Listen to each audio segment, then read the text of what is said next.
যোগ্য নেতা যদি কিছুটা কঠোরভাবেও দেশ শাসন করে তাহলে সে শাসনও জনগণের উপকারই আসে। এই ব্যাপারটা সবচেয়ে ভালোভাবে বুঝতে পেরেছে মালয়েশিয়ার জনগণ। তাদের ছিল মাহাথির মোহাম্মদের মতো একজন কঠোর শাসক। মাহাথির নিজ দেশের বিরোধী মতকে তেমন পাত্তা দিতেন না, শুধু নিজের লক্ষ্য নিয়েই কাজ করতেন। আর তাতেই হতদরিদ্র দেশ থেকে মালয়েশিয়াকে তিনি উন্নয়নের রোল মডেলে পরিণত করেছেন। মাহাথির মোহাম্মদ দায়িত্ব নেওয়ার আগে মালয়েশিয়ার অবস্থা বাংলাদেশের থেকেও খারাপ ছিল। আর তিনি যখন দেশটির দায়িত্ব ছাড়েন তখন মালয়েশিয়া উন্নত বিশ্বের দেশগুলোর কাতারে। মালয়েশিয়াকে আধুনিক করতে সত্যিকার অর্থেই তিনি নেতার মতো কাজ করেছেন। পশ্চিমা পরাশক্তির দিকে ঝুঁকে না পড়ে নিজ দেশের সক্ষমতাকে তিনি কাজে লাগিয়েছেন। এতে শক্তিশালী হয়েছিল মালয়েশিয়ার অর্থনীতি। ব্যাপক পরিবর্তন এসেছিল দেশটির নাগরিকদের জীবনধারায়। এছাড়া শিক্ষা ও পর্যটন খাতেও মালয়েশিয়াকে সারা বিশ্বের দরবারে পৌঁছে দিয়ে গেছেন মাহাথির। মাহাথির মোহাম্মদ কিভাবে মালয়েশিয়াকে বদলে দিলেন, ক্যাপসুলের আজকের ভিডিওতে সে সম্পর্কে বিস্তারিত আলোচনা করা হবে। মাহাথির মোহাম্মদ প্রথম মেয়াদে মালয়েশিয়ার দায়িত্ব নিয়েছিলেন 1981 সালে। সেবার তিনি ক্ষমতায় এসে মালয়েশিয়ার রাজনৈতিক স্থিতিশীলতা ও অর্থনৈতিক উন্নয়নকে সবচেয়ে বেশি অগ্রাধিকার দিয়েছিলেন।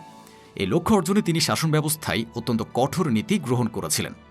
তার দীর্ঘ শাসনামলে তিনি রাজনৈতিক বিরোধী মত কিংবা শ্রমিক ধর্মঘটের মতো বিষয়গুলোকে কঠোর হাতে দমন করেন। এতে করে অনেক ক্ষেত্রে বিতর্কিত নিরাপত্তা আইন ব্যবহার করে বিনা বিচারে আটকের ঘটনাও ঘটেছিল। ফলে অনেকে তার এই শাসন পদ্ধতিকে স্বৈরতান্ত্রিক বলে সমালোচনা করত। তবে এই কঠোরতার পেছনে তার মূল উদ্দেশ্য ছিল দেশের ভেতরে শৃঙ্খলা বজায় রাখা। তিনি বিশ্বাস করতেন, বহু জাতি ও ধর্মের মালয়েশিয়ায় যদি রাজনৈতিক অস্থিতিশীলতা বা বিশৃঙ্খলা থাকে তবে ধারাবাহিক উন্নয়ন বাস্তবায়ন করা সম্ভব হবে না। ফলে বিরোধী মত দমনের সমালোচনা থাকলেও তার এই দৃঢ় অবস্থানের কারণে মালয়েশিয়ায় দীর্ঘমেয়াদী রাজনৈতিক স্থিতিশীলতা তৈরি হয়েছিল। এই কঠোর ও নিয়ন্ত্রিত পরিবেশই বিদেশি বিনিয়োগকারীদের মনে আস্থা যোগায়। দেশের ভেতরে রাজনৈতিক অস্থিরতা না থাকায় বড় বড় আন্তর্জাতিক কোম্পানি মালয়েশিয়ায় নিশ্চিন্তে বিনিয়োগ করতে শুরু করে। মাহাথির মোহাম্মদ পেশায় ছিলেন একজন চিকিৎসক। রাজনীতিতে আসার আগে তিনি ক্লিনিক চালাতেন। এই অভিজ্ঞতার ফলে তিনি মানুষের চিকিৎসার সমস্যাগুলো সরাসরি দেখতে পেরেছিলেন। একটি দেশ উন্নত হতে হলে সে দেশের চিকিৎসা খাত সবার আগে উন্নত করতে হয়। তাই ক্ষমতায় এসেই মাহাথির মালয়েশিয়ার স্বাস্থ্যখাতকে ঢেলে সাজানোর পরিকল্পনা হাতে নিয়েছিলেন। প্রভাবশালী ব্যক্তিরা নিজ দেশের চিকিৎসা ব্যবস্থাকে উন্নত করার কথা বলে নিজেরাই বাইরের দেশে চিকিৎসা করাতে যায়। তবে মাহাথির মোহাম্মদ মোটেও তা করেননি। 1989 সালে তার নিজের শরীরেই কঠিন রোগ বাসা বাঁধে।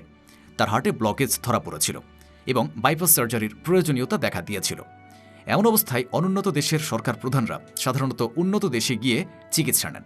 তখন মালয়েশিয়ার ধনী বা প্রভাবশালীরাও উন্নত চিকিৎসার জন্য আমেরিকা বা লন্ডনে পাড়ি জমাতেন। কিন্তু মাহাথির সেই ধারা ভেঙে দিয়েছিলেন। তিনি বিদেশে না গিয়ে মালয়েশিয়ার ডাক্তারদের উপর আস্থা রাখেন এবং দেশেই অস্ত্রোপচার করেন। ওই ঘটনার পর পুরো মালয়েশিয়ার নাগরিকদের মনে অভাবনীয় আত্মবিশ্বাস তৈরি করেছিলেন। তারা নিজেদের চিকিৎসা ব্যবস্থার উপর আস্থা রাখা শুরু করেছিলেন। এরপর মাহাথির নিজ দেশে ইনস্টিটিউট জান্টুং নেগারা বা জাতীয় হৃদরোগ ইনস্টিটিউট গঠন করেছিলেন। ধীরে ধীরে মালয়েশিয়ার হাসপাতাল ও চিকিৎসার অবকাঠামো উন্নত হতে শুরু করে। ধনী মালয়েশিয়ানরাও দেশের বাইরে চিকিৎসার জন্য যাওয়া কমিয়ে দেন। আর এখন তো অন্যান্য দেশ থেকে মালয়েশিয়ায় চিকিৎসার জন্য রোগীরা প্রতিনিয়ত ভিড় করছে। মাহাথির মোহাম্মদের সেই অনড় অবস্থান মালয়েশিয়াকে বর্তমান মেডিকেল ট্যুরিজম হাবে রূপান্তর করেছে। বর্তমানে প্রতি বছর বিশ্বের বিভিন্ন প্রান্ত থেকে 10 লাখের বেশি মানুষ উন্নত ও সাশ্রয়ী চিকিৎসা নিতে মালয়েশিয়ায় আসেন। আর মালয়েশিয়ার স্বাস্থ্য সূচক অনেক উন্নত দেশের চেয়েও ভালো। চিকিৎসা খাতের এই আমূল পরিবর্তনের পাশাপাশি মাহাথির নজর দেন দেশের অর্থনৈতিক কাঠামোতে। 80 দশকের শুরুতে মালয়েশিয়া ছিল ব্রিটিশদের রেখে যাওয়া একটি বিশাল বাগানের মতো। রাবার আর পাম অয়েল ছিল তাদের প্রধান পণ্য। এগুলো রপ্তানি করে যে আয় হতো তা দিয়ে মালয়েশিয়ানদের সমৃদ্ধ ভবিষ্যৎ গড়া অসম্ভব ছিল। তাই ক্ষমতা নিয়েই মাহাথির এই কৃষি নির্ভরতার শিকল ভাঙার কাজ শুরু করেন। কাঁচামাল রপ্তানি বন্ধ করে সেই কাঁচামাল নিয়ে দেশেই পণ্য বানানোর নীতি গ্রহণ করেন তিনি। এই লক্ষ্যে হাতে নেন ইন্ডাস্ট্রিয়াল মাস্টার প্ল্যান। কৃষিখাতের অতিরিক্ত অর্থ সরাসরি শিল্পে বিনিয়োগ করা হয়। এই সিদ্ধান্তের ফলে মালয়েশিয়ায় গড়ে উঠতে শুরু করে বিশ্বের নামি দামি সব ইলেকট্রনিক্স ফ্যাক্টরি। বিদেশি বিনিয়োগকারীদের জন্য দুয়ার খুলে দেওয়া হয়। কৃষি থেকে শিল্পের এ রূপান্তর মালয়েশিয়াকে সস্তা শ্রমের দেশ থেকে দক্ষ শ্রমিকের দেশে পরিণত করে। শিল্পায়নের এই গতি বজায় রাখতে দেশটির অবকাঠামোতেও আসে বিশাল পরিবর্তন। কলকারখানার পণ্য দ্রুত পরিবহনের জন্য তৈরি করা হয় বিশ্বমানের যোগাযোগ ব্যবস্থা। মাহাথিরের সিদ্ধান্তে নির্মাণ করা হয় শত শত কিলোমিটার নতুন হাইওয়ে এবং আধুনিক পোর্ট। বিশেষ করে নর্থ সাউথ এক্সপ্রেসওয়ে নির্মাণের মাধ্যমে মালয়েশিয়ার উত্তর থেকে দক্ষিণ প্রান্তকে এক সুতোয় গেঁথে ফেলা হয়, যা দেশটির বাণিজ্যিক লেনদেনকে বহুগুণ বাড়িয়ে দেয়। যোগাযোগ ও অবকাঠামোর এ অভাবনীয় উন্নতির পর শিল্পায়নের গতি আরও বাড়াতে প্রয়োজন ছিল বিশাল বিনিয়োগ ও প্রযুক্তির। এই উন্নতির জন্য মাহাথির পশ্চিমা দেশগুলোর সাথে যোগাযোগ করেছিলেন, তবে তারা চড়া সুদের ঋণের সাথে নানা রাজনৈতিক শর্ত জুড়ে দেয়। মাহাথির সে প্রস্তাব সরাসরি প্রত্যাখ্যান করে কার্যকর করেন লুক ইস্ট বা পূর্বের দিকে তাকাও নীতি। পশ্চিমা ভোগবাদী সংস্কৃতির বদলে জাপান এবং দক্ষিণ কোরিয়ার কাজের নৈতিকতা ও শৃঙ্খলার উপর গুরুত্ব দেন তিনি। এশীয় মানুষের জন্য এশীয় কর্মসংস্কৃতি সবচেয়ে কার্যকর, এই নীতিতে তিনি ছিলেন অটল। এই নীতির অধীনে হাজার হাজার মালয়েশীয় যুবককে স্কলারশিপ দিয়ে জাপানে পাঠানো হয়। তাদের মূল লক্ষ্য ছিল প্রযুক্তি শেখার পাশাপাশি জাপানিদের সময়ানুবর্তিতা ও কাজের প্রতি একনিষ্ঠতা রপ্ত করা। এর ফলে মালয়েশীয়দের কাজের ধরনে এক নতুন সৃজনশীলতার জন্ম হয়। জাপানি জায়ান্ট কোম্পানিগুলো যখন থেকে বুঝতে শুরু করে মালয়েশিয়ার শ্রমিকরা তাদের মতোই দক্ষ হয়ে উঠছে, তখন থেকে তারা নিজেদের প্রোডাকশন হাব মালয়েশিয়ায় সরিয়ে নেওয়ার কাজ শুরু করে। সনি, প্যানাসোনিক ও মিৎসুবিশির মতো বিশ্বখ্যাত কোম্পানিগুলো মালয়েশিয়ার প্রধান শিল্প চালিকা শক্তিতে পরিণত হয়। এভাবেই মাহাথির নিজ দেশকে পশ্চিমা উপনিবেশিক মানসিকতা থেকে বের করে আনেন। তার স্পষ্ট বার্তা ছিল, মালয়েশিয়ার পশ্চিমা দয়ার দরকার নেই, দরকার শুধু কঠোর পরিশ্রম। এই পলিসি পরবর্তীতে মালয়েশিয়াকে বৈশ্বিক সাপ্লাই চেনের একটি গুরুত্বপূর্ণ অংশ হিসেবে প্রতিষ্ঠা করে। কোনো পণ্য বা সেবা উৎপাদন থেকে শুরু করে শেষ পর্যন্ত ভোক্তার হাতে পৌঁছানোর পুরো প্রক্রিয়াই হল সাপ্লাই চেন। বর্তমানে মালয়েশিয়া বিশ্বের অন্যতম শীর্ষ ইলেকট্রনিক্স হাব, যার মূল ভিত্তি ছিল মাহাথির মোহাম্মদের এই দুর্দান্ত পলিসি। তবে তিনি সেখানেই থেমে থাকেননি। জাপানি প্রযুক্তির মেলবন্ধনকে কাজে লাগিয়ে 1983 সালে শুরু করেন প্রোটন প্রজেক্ট। এই প্রজেক্ট ছিল মালয়েশিয়ার নিজস্ব রাষ্ট্রীয় গাড়ি তৈরির একটি বিশেষ উদ্যোগ।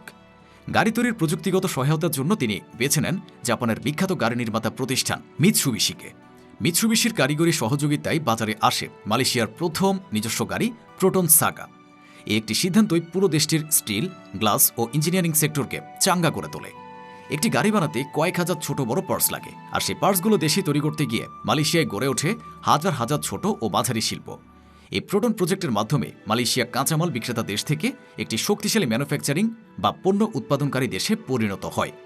গাড়ি শিল্প মালয়েশিয়ার বহু মানুষের কর্মসংস্থানের সুযোগ তৈরি করে এবং তাদের দক্ষ কারিগরে রূপান্তর করে।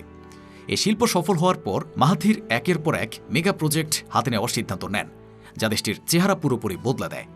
এরই ধারাবাহিকতায় তিনি ঘোষণা করেন তার সবচেয়ে উচ্চাভিলাষী পরিকল্পনা ভিশন 2020।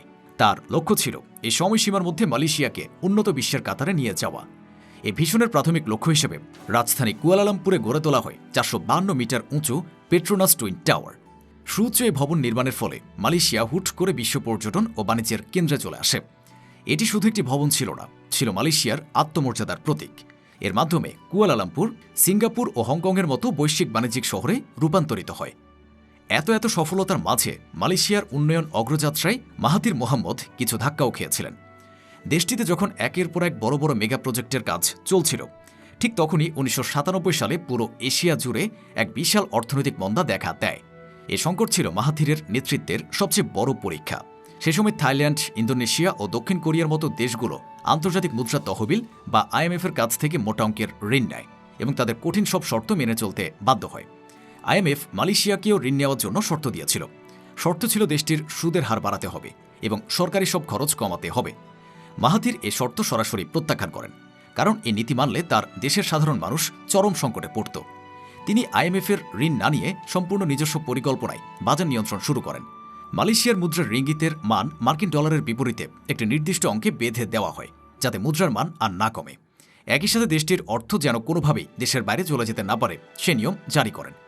তৎকালীন পশ্চিমা বিশ্ব তার এই সিদ্ধান্তের সমালোচনা করেছিলেন, কিন্তু ফলাফল হয়েছিল সম্পূর্ণ উল্টো। মালয়েশিয়া কোনো বিদেশি ঋণ ছাড়াই মাত্র 1 বছরের মধ্যে ওই অর্থনৈতিক সংকট থেকে সফলভাবে বের হয়ে আসে। অথচ IMF-এর ঋণ নেওয়া প্রতিবেশী দেশগুলোকে বছরের পর বছর ঋণের বোঝা টানতে হয়েছিল। এই সিদ্ধান্ত মালয়েশিয়াকে দেউলিয়া হওয়ার হাত থেকে বাঁচিয়ে দেয়। আন্তর্জাতিক আর্থিক সংস্থাগুলোর ভুল নীতি না মেনেও যে একটি দেশের অর্থনীতি রক্ষা করা সম্ভব, মাহাথির সেটি বাস্তবে প্রমাণ করে দেখান। 1997 সালের সেই অর্থনৈতিক সংকট সফলভাবে পার করার পর মাহাথির নজর দেন ভবিষ্যতের অর্থনীতির দিকে, যা ছিল তথ্য প্রযুক্তি নির্ভর পরিকল্পনা। রাজধানী কুয়ালালামপুরের কাছে কয়েক হাজার একর জায়গায় গড়ে তোলা হয় সাইবার জায়া বা মাল্টিমিডিয়া সুপার করিডোর MSC। আমেরিকার সিলিকন ভ্যালির আদলে তৈরি এই বিশেষ জোনে IT কোম্পানিগুলোকে বিশেষ ট্যাক্স সুবিধা ও উচ্চগতির ইন্টারনেট অবকাঠামো দেওয়া হয়। ভারী শিল্পের পাশাপাশি 21 শতকের চ্যালেঞ্জ মোকাবিলায় তথ্য প্রযুক্তির গুরুত্ব ছিল অপরিসীম। এই লক্ষ্যেই মালয়েশিয়া জুড়ে কম্পিউটার শিক্ষার এক বড় বিপ্লব শুরু হয়, যা একদম সাধারণ পরিবারের সন্তানদেরও প্রযুক্তির সাথে পরিচিত করে তোলে। এই ডিজিটাল ভিশন মালয়েশিয়াকে দক্ষ প্রযুক্তিবিদদের দেশে রূপান্তর করে। এখন বিশ্বজুড়ে যে চিপ ও সেমিকন্ডাক্টর রপ্তানি হয় তার একটি বিশাল অংশ আসে মালয়েশিয়া থেকে। সাইবার জায়া এখন বহু বৈশ্বিক টেক জায়ান্ট প্রতিষ্ঠানের আঞ্চলিক প্রধান কার্যালয়ে পরিণত হয়েছে। শহরের পাশাপাশি গ্রামের মানুষের কাছেও প্রযুক্তি পৌঁছে দেওয়ার জন্য সরকারিভাবে বিভিন্ন উদ্যোগ নেওয়া হয়। মালয়েশিয়ার প্রশাসনিক কাঠামো ডিজিটালি পরিচালনার ভিত্তি তৈরি হয় মাহাথির মোহাম্মদের হাত ধরে। তার দূরদর্শী কর্মপরিকল্পনার কারণেই বর্তমানে মালয়েশিয়া গভর্নেন্স এবং ডিজিটাল পেমেন্ট ব্যবস্থায় বিশ্বের অনেক উন্নত দেশের সমকক্ষ হতে পেরেছে। প্রথম মেয়াদে দীর্ঘ ২২ বছর সফলভাবে দেশ পরিচালনার পর ২০০৩ সালে মাহাথির মোহাম্মদ মালয়েশিয়ার ক্ষমতা থেকে স্বেচ্ছায় বিদায় নেন। তখন দেশটি অর্থনৈতিক ও প্রযুক্তিগতভাবে একটি সুপ্রতিষ্ঠিত রাষ্ট্র। তবে দীর্ঘ বিরতির পর ২০১৮ সালে ৯২ বছর বয়সে তিনি আবারও দেশটির প্রধানমন্ত্রী হিসেবে ফিরে আসেন। সে সময় মালয়েশিয়ার সরকারি বিনিয়োগ তহবিল বা IMDBকে কেন্দ্র করে একটি বিশাল আর্থিক দুর্নীতির কেলেঙ্কারি ফাঁস হয়েছিল। দেশের এ সংকটময় মুহূর্তে রাষ্ট্রকে সঠিক ট্র্যাকে ফিরিয়ে আনাই ছিল ওই বয়সে তার রাজনীতিতে ফেরার মূল কারণ। যদিও ২০২০ সালে তিনি ২২ মাসের দায়িত্ব শেষে আবারও ক্ষমতা ছাড়েন। একজন কঠোর শাসক হওয়া সত্ত্বেও নিজের সুনির্দিষ্ট লক্ষ্যের প্রতি অনড় মনোভাবের কারণেই মাহাথির মোহাম্মদ একটি পিছিয়ে পড়া জাতিকে দ্রুত উন্নত করতে পেরেছিলেন। বর্তমান আধুনিক মালয়েশিয়ার সবকিছুর পেছনে রয়েছে মাহাথির মোহাম্মদের সুদূর প্রসারী পরিকল্পনা। তিনি শুধু মালয়েশিয়ান নন, একজন সরকার প্রধান হিসেবে সারা বিশ্বে নিজের যোগ্যতা প্রমাণ করে গেছেন। তার জীবন থেকে শেখার অনেক কিছু আছে: ভীষণ সাহস, দেশপ্রেম এবং সবচেয়ে বড় কথা, নিজের উপর বিশ্বাস। আধুনিক মালয়েশিয়ার ইতিহাসে মাহাথির মোহাম্মদ তাই এক অবিনশ্বর নাম।